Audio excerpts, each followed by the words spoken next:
महिला थकाने वाले दिन के बाद सो गई, पर अचानक उसे पता चला कि दरवाजे के बाहर की लाइट बंद नहीं हुई है और इस मजबूरी के कारण ही उसकी और उसकी बेटी की जान बच पाई। वह लाइट बंद करने के बाद जाने वाली थी, लेकिन मॉनिटर स्क्रीन का नजारा पाकर वह घबरा गई। महिला मौत से डर गई और खड़ी रही। वह अपनी बेटी के बारे में सोच सकती है जो अभी भी कमरे में सो रही थी। उसने अपनी लोकेशन छिपाने की बजाय सीधे अपनी बेटी के कमरे में चली आई। उसे जगाने के लिए उसके चेहरे पर उबलता पानी डालना सबसे ज्यादा जरूरी था। माँ ने जल्दी से बेटी को शांत रहने का इशारा किया और फिर उसे बाहर ले गई, लेकिन उस वक्त तो बहुत देर हो चुकी थी। लुटेरों ने उनके सामने सड़क रोक ली थी।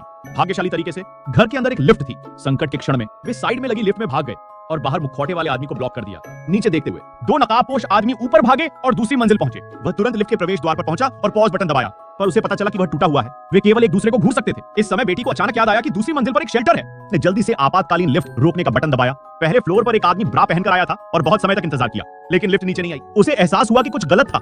जब वह दूसरी मंजिल पर वापस आया तब माँ और बेटी लिफ्ट से निकलकर भाग गई थी और कमरे की तरफ दौड़ गई। लुटेरों के आने से पहले उसने सफलतापूर्वक सेफ हाउस में छिप गए। अगला पार्ट लाइक सब्सक्राइब करने पर जल्दी आ जाएगा।